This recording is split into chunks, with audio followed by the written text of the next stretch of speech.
That's what Ace felt, and that's what he told us more than once. I've got to get off the road. It's self-destructive. But if you have that gene in your system, or have self-esteem issues, you will go to the dark. So he was right. He was going to kill himself more than once. When news of Ace Frehley's death broke, fans were devastated. But what truly shocked everyone was Gene Simmons finally breaking his silence and confirming what many had long suspected. His stunning revelation has changed how we see Ace's legacy forever. What did Gene say, and why does it matter now more than ever? Join us as we explore the truth behind Gene's powerful words. The peaceful goodbye of Ace Frehley. In the final days of September 2025, quiet concern began to spread among Ace Frehley's fans. The legendary guitarist, known for his electric stage presence and fiery solos, suddenly canceled the rest of his tour. His team mentioned ongoing medical issues, but details were few. For a man who had spent more than 50 years thrilling crowds across the world, the silence was unusual. People hoped it was only exhaustion or a temporary setback. Behind the scenes, however, Ace's health was quickly declining. He had suffered a fall at his home, an accident that seemed minor at first. But within days, his condition worsened. He was taken to the hospital where doctors discovered bleeding in his brain. The news remained private at first. Known only to close family and a few longtime friends, they stayed by his side, holding on to hope that he would recover. As the first days of October passed, the music world grew uneasy. Rumors spread quietly, yet no one wanted to believe that the man who once played as the spaceman could be facing such a fragile moment. His family stayed strong, asking for prayers and privacy. They knew how deeply Ace's fans loved him, and they hoped that love could somehow reach him, even as machines helped him breathe. By mid-October, reports began to surface that Ace was on life support. The news broke hearts across generations. For those who had grown up with KISS posters on their walls and guitars in their hands, it felt like a piece of their youth was slipping away. Hospitals can feel cold and distant, but Ace's room was filled with warmth. From his family's quiet whispers, from his favorite songs playing softly, and from the memories that seemed to fill the space like light. On October 16, 2025, his loved ones made the most painful decision any family can face. Life support was gently removed, and Ace Frehley took his final bow. He was 74 years old. The world stood still for a moment. Social media flooded with photos, stories, and messages of love. Every guitarist, every fan, and every dreamer who had ever been inspired by his music felt the loss deeply. In the days that followed, tributes appeared everywhere. Concert halls dimmed their lights, radio stations played his songs, and fellow musicians shared memories of his talent and kindness. Reporters remembered his laughter, his creativity, and his constant fight to stay true to himself through all the fame and chaos. But how did Gene Simmons react to the news? And what did he finally admit after years of coldness? Gene Simmons' reaction. When the news of Ace Frehley's passing reached the world, the silence that followed felt heavy. Fans, friends, and fellow musicians all struggled to find the right words. But it was Gene Simmons' reaction that drew the most attention. For decades, their relationship had been filled with both admiration and conflict, and many wondered how Gene would respond to losing the man who had helped build KISS into a legend. In the early hours after Ace's death was confirmed, Gene shared a message that was simple yet full of emotion. It was not the cold, businesslike tone many had come to expect from him. This time, there was warmth. He spoke of Ace as someone vital to KISS's creation, someone whose guitar shaped the sound that made them famous. His words carried a quiet sorrow, as if time had suddenly reminded him of everything they had once shared on stage: the laughter, the noise, and the unstoppable energy that made them icons. Gene's statement came alongside one from Paul Stanley. Together, they described Ace as an essential part of the band's most important years. It was an honest recognition of how much he had contributed to their rise. Fans across the world felt the sincerity in Gene's message. It was short, but behind every word was a sense of finality, a realization that an era had truly ended. Those who had followed the band for years knew that Gene and Ace had not always been kind to each other. In earlier interviews, Gene had often been strict and direct when speaking about his former bandmates. He had talked about professionalism, discipline, and how the band needed to move forward when others could not. His tone had always been firm, sometimes harsh, and often misunderstood by fans who wanted to see reconciliation. But after Ace's passing, that usual hardness melted away. Instead of focusing on the past problems, Gene chose to celebrate the memories. He spoke not as a businessman, but as a friend who had shared a lifetime on stage with someone unforgettable. His message carried no trace of ego or rivalry, only gratitude. For many who read it, this softer side of Gene was surprising but deeply touching. Media outlets quickly picked up on the change. Reporters noted how his words felt like a farewell, not only to Ace, but also to a piece of Gene's youth. It was as if the loss had reminded him that beneath all the fame, the costumes, and the success, there had once been 4 young dreamers playing in small clubs, believing they could conquer the world.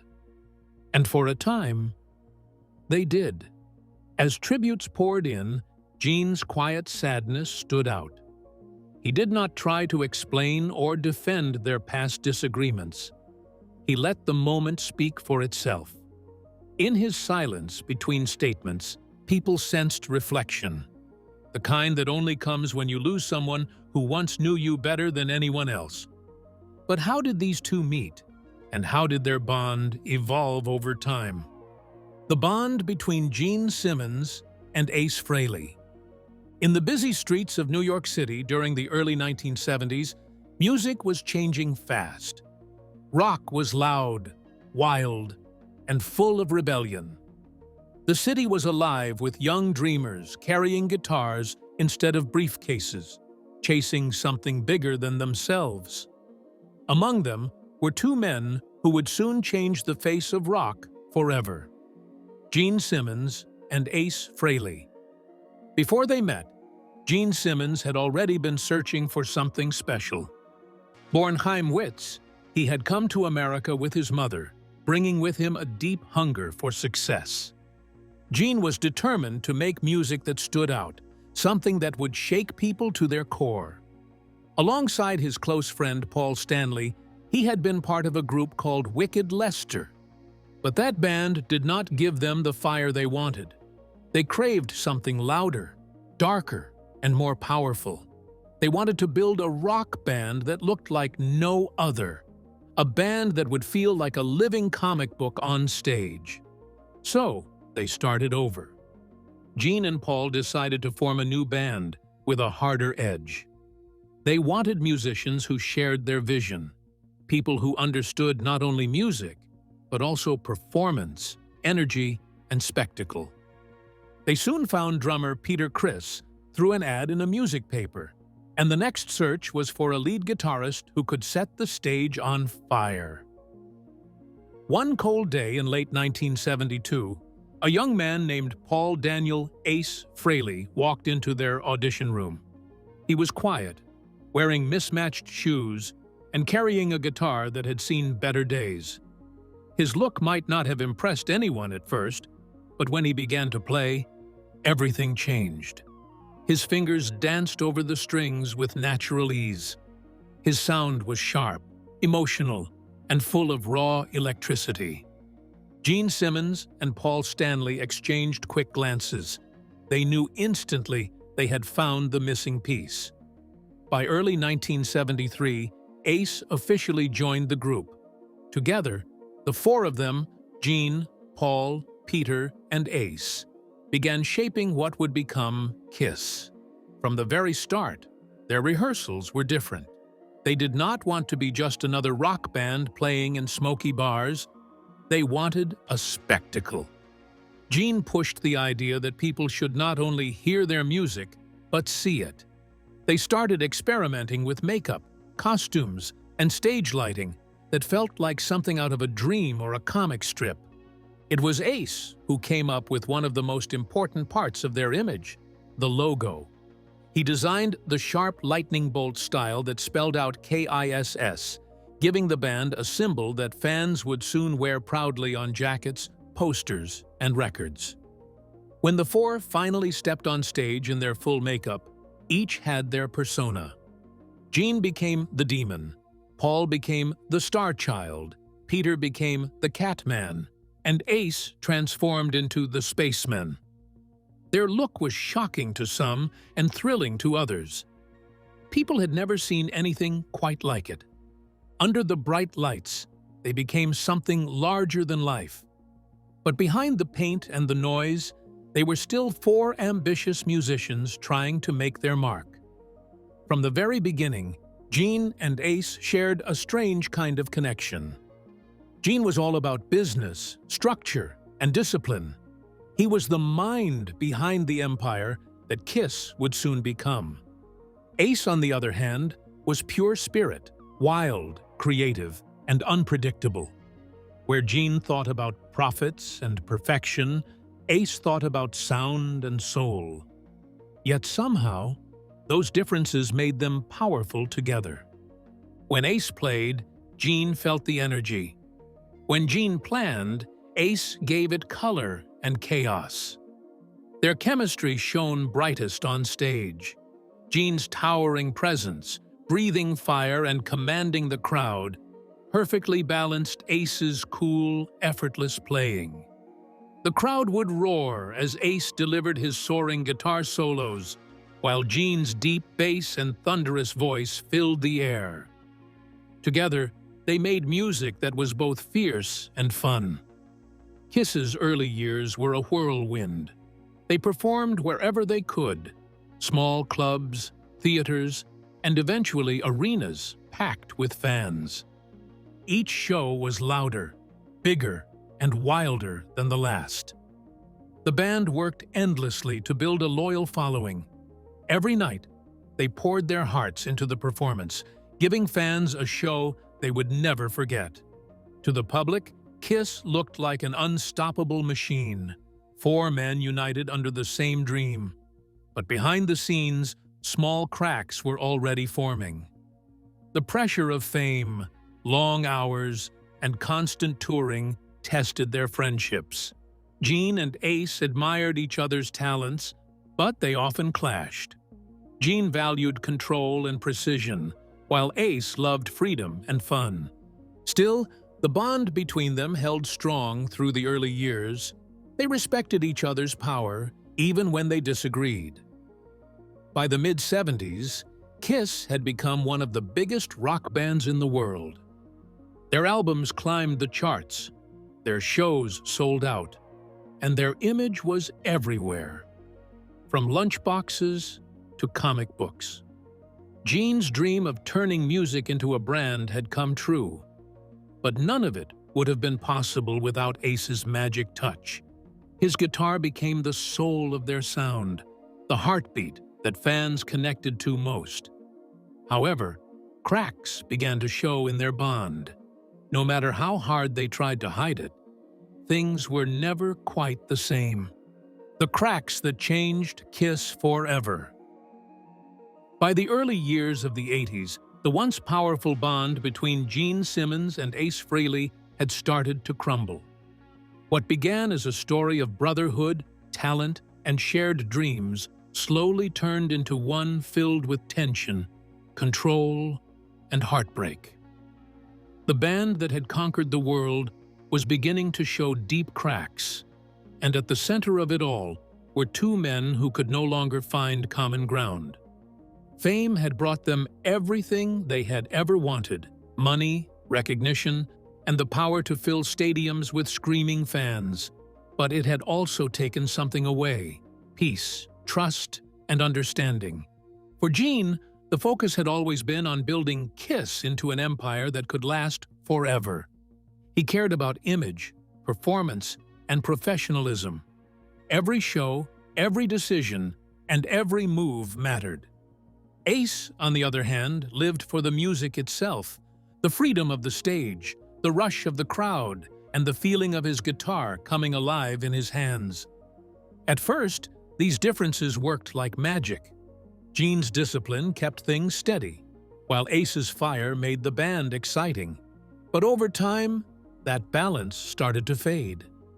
Touring non-stop across the world, endless recording sessions, and the constant demand to be perfect pushed everyone to their limits. For Ace, the pressure became too heavy. The road was long, the nights were wild, and somewhere along the way, he began to lose himself. Substance use became a growing part of his life, and it began to affect his focus, energy, and behavior.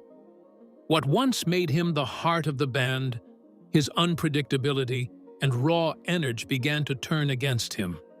He would sometimes skip rehearsals, show up late, or disappear for days.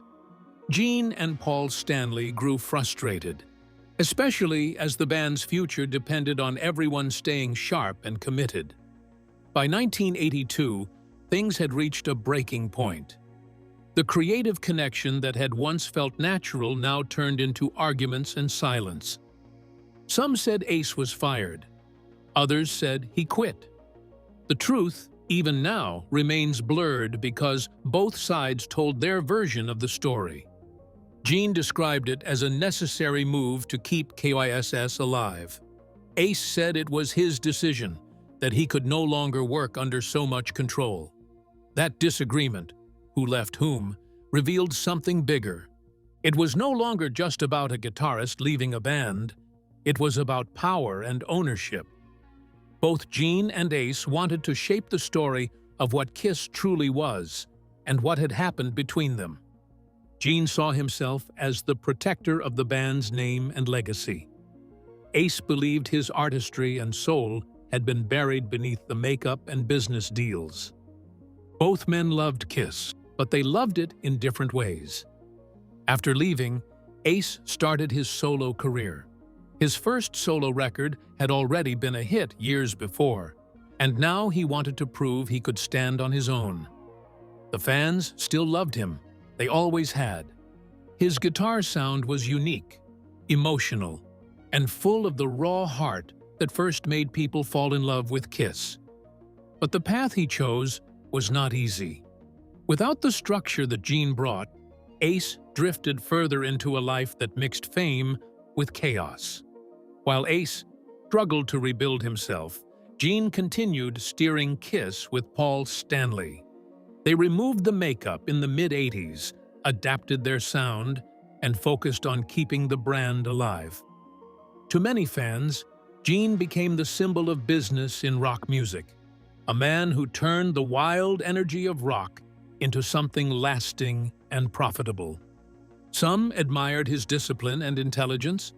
Others saw him as cold, too focused on money, and detached from the true spirit of music. Meanwhile, Ace became something different in the eyes of the public. He was seen as the rebel, the lost genius who had given the band its edge, but could not escape his struggles. Fans sympathized with him because he seemed real, flawed but passionate, broken but still trying. This contrast between Gene's stability and Ace's chaos shaped how people viewed both men for years to come. Gene was the empire builder. Ace was the fallen star. As time passed, the two continued to clash publicly. The years of separation did not soften the tension between them.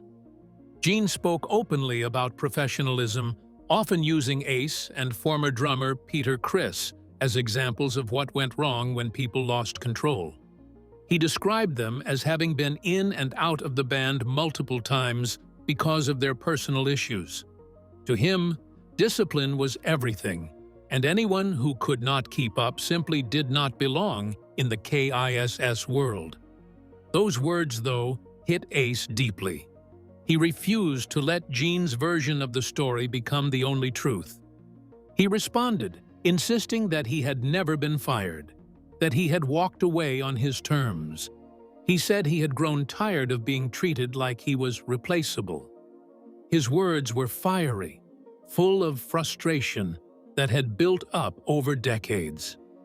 What had once been brotherly teasing between bandmates had now turned into personal attacks that played out in front of the world. Their feud became a story of its two men who had built something legendary, now locked in a public tug-of-war over respect and recognition. It was painful for fans to watch. Many still hoped they would find peace, but every new interview seemed to reopen old wounds. Yet beneath all the harsh words, there was always an unspoken truth. Gene and Ace had changed each other's lives. Gene might have been the mastermind, but without Ace's talent, the sound of Kiss would never have become what it did. And Ace might have been the wild spirit, but without Gene's drive, Kiss might not have survived its early chaos. They were two halves of a powerful force, and when one half broke away, something inside both of them cracked too. Over time, the noise of their arguments faded into history, but the emotions behind them never truly disappeared. Fans continued to debate who was right and who was wrong, but maybe that was never the real question. What mattered was how two men, so different in every way, built something unforgettable together, and how fame, pressure, and pride slowly pulled it apart. By the time years turned into decades, both men had grown older and softer in some ways. The anger sometimes gave way to reflection, and the stories of the past began to sound less bitter. Still, the echoes of those early years, the excitement, the laughter, the fights, and the heartbreak, remained alive in every fan who had ever raised their hand and shouted along with a Kiss song. Despite the growing tensions within the band, Ace and Gene faced their controversies that tested the limits of their bond. The many storms that shaped Ace and Gene's relationship. Behind the flashing lights, fire-breathing acts, and painted faces, the story of Kiss has always carried shadows. While the band gave fans some of the most electrifying moments in rock history, their journey was marked by turbulence, controversies, and personal battles that never stayed far from the spotlight.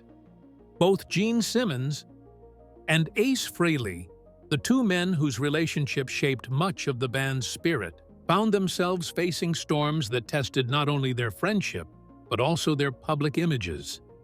As Kiss climbed higher through the years, fame brought not just applause, but scrutiny. Every decision, every word, every mistake was magnified. For Ace Frehley, the biggest battle was not with the fans or even the band. It was with himself. Years of touring, pressure, and constant noise led him down a dark path of addiction. Alcohol became his escape, numbing the exhaustion and loneliness that came with being part of one of the world's most recognizable rock bands. His music never lost its spark, but his health and stability suffered. Over time, those struggles began to affect his performances and his relationships within the band. Even after leaving Kiss, Ace carried those struggles into his solo career. There were moments when fans worried he might not recover. Yet, in the mid-2000s, he took control of his life, choosing sobriety and stability.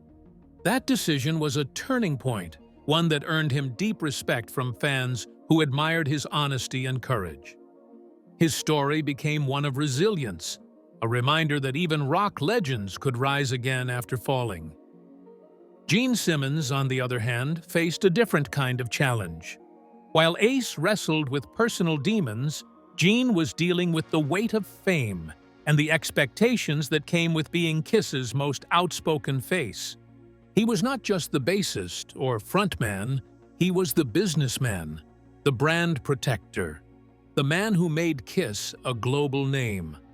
But the same bluntness and confidence that made him successful also drew controversy. Gene's personality was larger than life. He spoke his mind, often without a filter, and while many admired his honesty, others found it offensive. Over the years, his interviews and public statements created waves of backlash. In February of 2002, during an interview on a major radio show, Gene made a remark that many considered crude and disrespectful. The host called it out immediately, and the incident became a lasting part of his public record. Gene refused to allow that interview to be shared online at the time, showing how even he understood that his words could sometimes go too far. This was not an isolated moment. In 2007, Gene launched into a fierce attack against music piracy, calling for lawsuits and punishments for those who shared music illegally.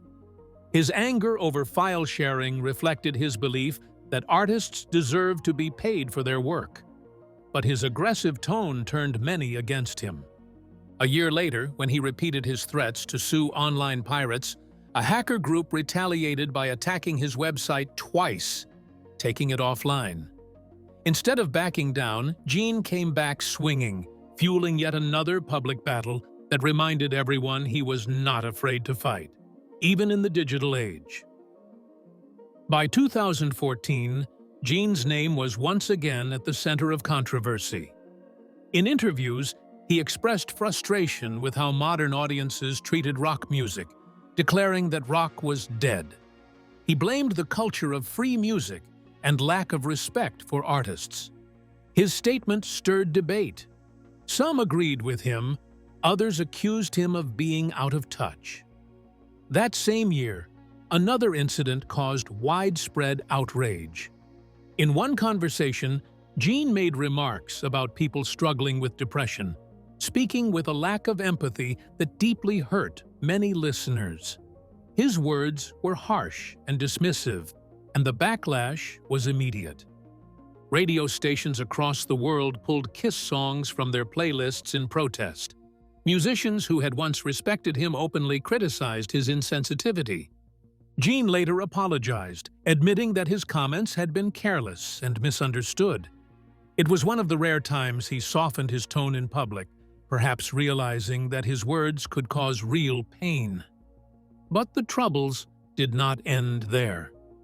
In November of 2017, Gene appeared on a morning news show to promote one of his books. Soon after, reports surfaced that he had behaved inappropriately while visiting the studio, walking into a private staff meeting uninvited, and making jokes that left people uncomfortable. The network immediately banned him from their building and all future appearances. Gene issued a public apology, stating that he never meant to offend anyone and that he respected the people who worked there. A year later, another accusation came forward. An unnamed radio host accused Gene of touching her inappropriately during an interview and making uncomfortable remarks. The case was eventually settled privately, and while Gene denied the allegations, the incident added to the growing list of controversies surrounding him. Then, in 2019, the drama took another turn when Ace Frehley accused Gene of crossing a personal line. Ace claimed that Gene had behaved inappropriately toward his wife, calling him names and accusing him of having a history of misconduct. The statement reignited old tensions between the two, reopening wounds that had never fully healed. Fans were divided. Some defended Ace, others stood by Gene. But everyone agreed that the bond between the two men seemed permanently broken. While Gene's actions and statements often kept him in headlines, Ace's quieter journey through recovery and self-reflection earned him a kind of redemption in the public eye. He became the symbol of the troubled artist who had found peace after chaos. Gene, meanwhile, remained a complex figure, admired for his intelligence and success, but often criticized for his arrogance and insensitivity. These contrasting paths shaped how the world viewed them. Ace was the heart, flawed, emotional, and human. Gene was the mind, brilliant, strategic, but often misunderstood. Together, they embodied the two sides of Kiss itself, wild passion and cold precision. Now, let's take a look at how the world reacted to the death of this rock legend. The world mourns the spaceman Ace Frehley. When the world learned that Ace Frehley, the man who once lit up stages as the spaceman of Kiss, had passed away, a deep wave of sadness spread through the music world. For many, it felt like the end of an era, a piece of rock history suddenly gone. Within hours, social media filled with messages from fans and fellow musicians who could not hide their heartbreak. Across generations, people shared how Ace's wild guitar solos, glowing stage presence, and mysterious charm had shaped their love for rock music. From the biggest rock legends to upcoming artists, tributes poured in. Musicians spoke of how Ace inspired them to pick up a guitar, to dream big, and to believe that rock could still have magic. News outlets rushed to publish stories about his life, remembering the man who turned electricity, leather, and attitude into pure art. Photos of Ace, in his silver costume, with that unforgettable painted face, filled screens everywhere. It was more than a goodbye. It was a celebration of a man who never stopped shining. For the Kiss community, his passing hit especially hard. Many had followed the band since their first days in the 1970s, growing up with their music and watching their story unfold. To them, Ace was not just a musician. He was a symbol of rebellion, creativity, and fun. The fact that he had struggled and still managed to find peace later in life made his journey even more inspiring. Fans held candlelight vigils, played his songs on repeat, and shared personal memories of concerts, albums, and encounters. It felt like the whole rock world had paused to honor him. Still, the sadness was mixed with tension. Some fans looked closely at the official statements made by Gene Simmons and Paul Stanley. Many wondered if the tone was truly heartfelt or simply polite, given the complicated history between the bandmates. Others, however, chose to focus on the beauty of forgiveness, on the idea that no matter what happened in the past, respect and love remained at the core. They believed Gene's words came from a place of truth, that Ace's passing had opened an emotional door long kept closed.